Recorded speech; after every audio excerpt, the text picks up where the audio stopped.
నువ్వు ఎప్పుడు పే చేయి అంటాడు. మరి నువ్వెప్పటి నుంచో ఉన్నా అంటున్నావు కదా, మరి నీకు స్ట్రెస్ రాలేదా అంటే నాకు వచ్చింది స్ట్రెస్ బోల్డ్ సార్లు. ఇంకా అప్పుడు మనం ఇంకేం చేయలేం. వెంటనే ఇంకా ఎడిటింగ్ ఏజ్ లిమిట్ ఉందా అని అడిగితే దానికి ఎస్ అని చెప్పలేను, నో అని చెప్పలేను. ఏ ఏజ్లోనే ఎడిటింగ్లోకి రావచ్చు. కాకపోతే నేను చెప్పి 2 పాయింట్స్ మీ వల్ల అవుతాయి. ఒకవేళ మీ వల్ల అవ్వదు అంటే మీరు ఈ ఫీల్డ్ని చూస్ చేసుకోవడం అనవసరం. ఒకవేళ అప్పటికి చూస్ చేసుకుంటే సర్వైవ్ అవ్వడం కష్టం ఇందులో. లేదు ఈ పాయింట్స్ నా వల్ల అవుతాయి అంటే డెఫినెట్గా మీరు ఇందులోకి చిన్న చిన్నగా అడుగులు వేసుకుంటూ మీరు ఏ ఫీల్డ్లో ఉన్నా సరే ఆ ఫీల్డ్ నుంచి మెల్లిమెల్లిగా కన్వర్ట్ అవుతూ ఇందులోకి రావచ్చు. మెల్లిమెల్లిగా రావాలి. మరి ఒకేసారి ఉద్యమం చేసినట్టు వచ్చారనుకో, ఉన్నదే పోద్ది, ఉంచుకున్నదే పోద్ది. సో అలా. Hello guys, welcome to my YouTube channel. Last video response నిజంగా ఎక్స్పెక్ట్ చేయలేదు. Thanks for watching. ఫస్ట్ వచ్చి స్ట్రెస్. యాక్చువల్గా టీనేజర్స్లో స్ట్రెస్ అనేది చాలా తక్కువ ఉంటుంది. ఎందుకంటే వాళ్ళకి అప్పటికే ఫ్యామిలీ బాధ్యతలు, బరువులు ఏమీ ఇంట్లో వాళ్ళు ఇంకా చెప్పరు కాబట్టి మోస్ట్ ఆఫ్ ద టీనేజర్స్లో ఆ స్ట్రెస్ అనేది చాలా తక్కువ ఉంటుంది కాబట్టి వాళ్ళు ఎడిటింగ్లో ఈజీగా సర్వైవ్ అవ్వగలరు. బట్ ఏజ్లో ఉన్న వాళ్ళు ఏంటంటే వాళ్ళకి ఆల్రెడీ చాలా ప్రాబ్లమ్స్ ఉంటాయి. మెంటల్గా ఇష్యూస్ ఉంటాయి, ఫ్యామిలీ ప్రాబ్లమ్స్, మనీ ఇష్యూస్, అలా చాలా ఇష్యూస్ ఉంటాయి. సో ఆ అన్ని ఇష్యూస్ తోటి ఇందులోకి వచ్చి సర్వైవ్ అవ్వాలంటే నిజంగా అది కత్తి మీద సామ్లా ఉంటుంది. ఎందుకంటే ఇప్పుడు ఈ స్ట్రెస్ అనేది ఎలా ఉంటుందంటే, యాక్చువల్గా ఎడిటింగ్ అనేది first of all creative job. ఈ క్రియేటివ్ ఫీల్డ్లో మనం ఇందులో గుడ్డిగా మనం ఏమీ చేసేలేం, ఫోర్స్ఫుల్గా వెళ్ళలేం.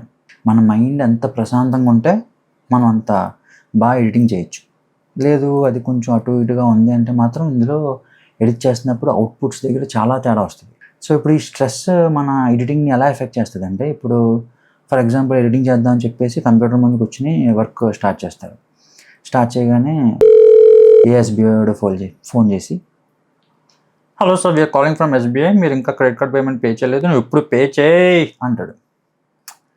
మనం ఆటోమేటిక్గా మన వల్ల అవ్వదు, చేస్తా, టైం ఇవ్వండి అని అడుగుతాం. అలా అలా అలా అలా గొడవ పెట్టిన ఆఖరి ఫోన్ పెట్టేస్తాం. ఆ ఫోన్ పెట్టేసిన తర్వాత ఇంకా రోజు చాలామంది వర్క్ చేయలేరు. ఇంకా అదే ఆలోచిస్తూ ఉంటాం. పెండింగ్ బ్యాలెన్స్లు చాలా ఉండిపోయినాయి, అవి క్లియర్ అయితే నాకు వీడితో మాట పడాల్సిన అవసరం వచ్చేది కాదు కదా, అసలు ఏంటిది అని చెప్పేసి ఆ స్ట్రెస్ మనల్ని వర్క్ చేయనివ్వదు ఇంకా. సో ఈ స్ట్రెస్ని మనం మేనేజ్ చేసుకోగలిగితే ఎడిటింగ్లోకి రావచ్చు.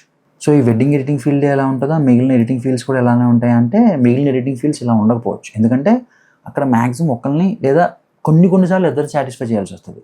బట్ ఇక్కడ అలా కాదు. సాటిస్ఫై చేయడమే, ఇద్దరిని సాటిస్ఫై చేయాలి. ఒకటి ఫోటోగ్రాఫర్ని, 2 క్లయింట్ని. కొన్నిసార్లు క్లయింట్ ఫ్యామిలీ మొత్తం ఇన్వాల్వ్ అయిపోద్ది.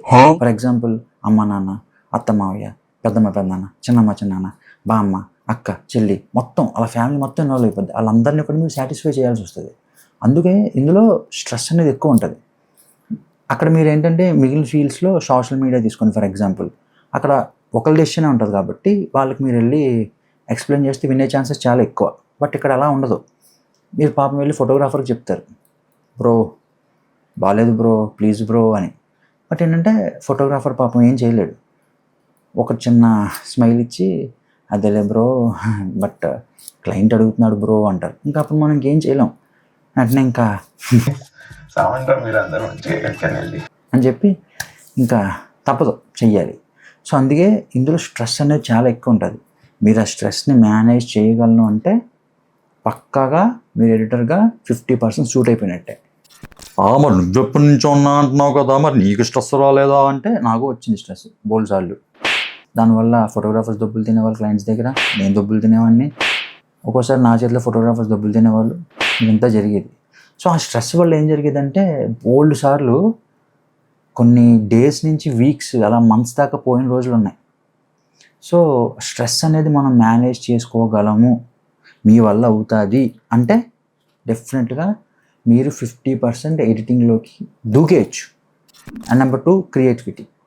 ఇది మనకి వెంటనే వచ్చేసేది కాదు, ఇది ప్రొలాంగ్గా డెవలప్ అవ్వాలి, పుట్టుకతో వచ్చేది. ఇది డెవలప్ చేసుకోవడానికి మనం ఏం చేయాలంటే సినిమాలు, వాటిని చూసి అబ్జర్వ్ చేసే విధానాలు, ఇంకా మనం ఆడే గేమ్స్, ఇదంతా మెల్లిమెల్లిగా మనం చేసుకుంటూ వెళ్తే ఆ క్రియేటివిటీ అనేది మెల్లిగా డెవలప్ అవుతూ వెళ్తూ ఉంటుంది. సో ఇదేమి ఇలా అనుకుంటే అలా వచ్చేసేది కాదు, మనకి ఒకడు వచ్చి నేర్పించేది కాదు. మనం చూసి అర్థం చేసుకునే విధానం మీద డిపెండ్ అవుతుంది ఈ క్రియేటివిటీ మనకి రావాలా వద్దా అని చెప్పి. సో ఈ రెండు మీ వల్ల అవుతుంది అంటే ఫస్ట్ వెంటనే మీరు ఎడిటింగ్ సాఫ్ట్వేర్ నేర్చేసుకోండి. అది ఏదైనా పర్లా, ప్రీమియర్ అవ్వచ్చు, డావించి అవ్వచ్చు, మీ ఇష్టం ఏ సాఫ్ట్వేర్ అయినా సరే. బట్ మార్కెట్లో అయితే రెండింటికి ఎక్కువ డిమాండ్ ఉంది. ఆ స్ట్రెస్ని మనం ఈజీగా తీసుకోగలం, ఆ స్ట్రెస్ తీసుకుని కూడా వర్క్ చేయగలం. ఈ ఎడిటింగ్ సాఫ్ట్వేర్ కూడా మనకి వచ్చింది అని అనిపిస్తే ఫస్ట్ ఈ వెడ్డింగ్ ఎడిటింగ్లో మనకి కొన్ని పాయింట్స్ మైండ్లో పెట్టుకోండి. మనకి ఫస్ట్ లైన్ ఎడిటింగ్ రావాలి. లైన్ ఎడిటింగ్ అంటే అసలు క్లిప్స్ అన్నీ ఎలా కలపాలి, అంటే ఒక ఆర్డర్లో ఎలా తీసుకెళ్ళాలి అనేది line editing. Next beat sync, క్లిప్స్ని మ్యూజిక్కి తగ్గట్టు ఎలా సింక్ చేయాలనేది బీట్ సింక్. అండ్ నెంబర్ 3 వచ్చి ట్రాన్సిషన్స్. ఈ ట్రాన్సిషన్స్ ఆబ్వియస్లీ మనకి కొన్ని ప్లగ్గిన్స్ ఉన్నాయి, వాటి ద్వారా ఈజీగా అయిపోతున్నాయి ఇప్పుడైతే. ఇంకా 4th వచ్చి ఎఫెక్ట్స్. ఆ ఎఫెక్ట్స్ కూడా మనకి స్టోరీ టెల్లింగ్ని కొంచెం ముందుకు తీసుకెళ్ళడానికి మనం నేర్చుకోవాలి. ఇంకా లాస్ట్గా గ్రేడింగ్. ఈ 5 పాయింట్స్ పక్కాగా ఎడిటింగ్లో మీరు నేర్చుకోవాలి. అంటే మనకి యాక్చువల్గా ఎవరైనా సరే ఎడిటింగ్ సాఫ్ట్వేరే మనకు నేర్పుతారు, ఈ 5 పాయింట్స్ ఎవరు నేర్పరు. బట్ ఈ 5 పాయింట్సే మెయిన్ సాఫ్ట్వేర్ వచ్చిన తర్వాత. అండ్ వన్స్ మీకు ఇదంతా వచ్చేసిన తర్వాత మీరు వర్క్ తెచ్చుకోవడం ఎలా అంటే, మీ దగ్గర అవుట్పుట్ ఏమి ఉండదు, బట్ మీకు వర్క్ కావాలి. మీరు ఎక్కడికైనా వెళ్ళి అడిగారు అనుకోండి, ఆబ్వియస్లీ వాళ్ళు మీరు ఏమైనా చేసిందంటే పెట్టండి అంటారు. కానీ మీ దగ్గర అవుట్పుటే లేదు కాబట్టి మీరు ఫస్ట్ అవుట్పుట్ తెచ్చుకోవాలి. సో దానికోసం మీరు విలేజ్లో కానీ, టౌన్లో కానీ, సిటీలో కానీ ఉంటే బాగా పెద్ద పెద్ద స్టూడియోస్ని కాకుండా ఒక మీడియం రేంజ్, ఒక కొంచెం చిన్న రేంజ్ స్టూడియోస్ని ఫస్ట్ సెలెక్ట్ చేసుకోండి. ఎందుకంటే ఆబ్వియస్లీ మీరు పెద్ద స్టూడియోస్కి వెళ్తే వాళ్ళు ఖచ్చితంగా మిమ్మల్ని అవుట్పుట్స్ అడుగుతారు. సో మీరు అవుట్పుట్ లేకుండా వాళ్ళ దగ్గర నుంచి మీరు వర్క్ తెచ్చుకోలేరు.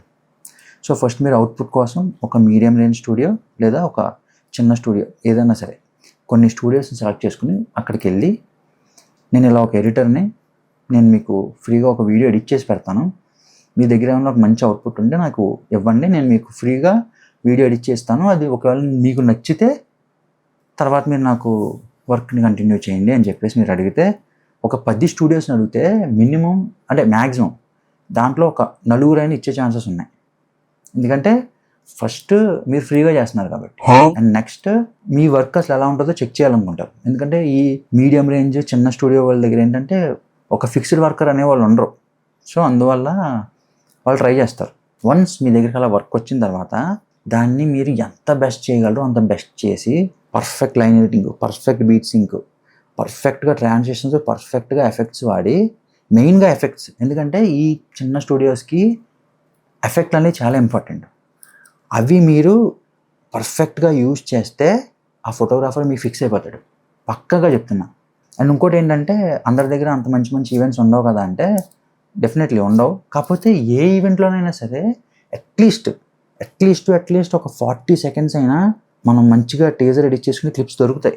మీరు 2 minutes 3 minutes చేయలేకపోయినా అట్లీస్ట్ ఒక 40 seconds అయినా మీరు చేసుకుని దాన్ని మీరు యూజ్ చేసుకోవచ్చు నెక్స్ట్ స్టూడియోస్ దగ్గరికి. అంటే ఇప్పుడు మీకు ఒక 10 స్టూడియోలు ఉన్నాయి, ఆ 10 స్టూడియోల్లో ఒకడే ఇచ్చాడు మీకు వర్క్.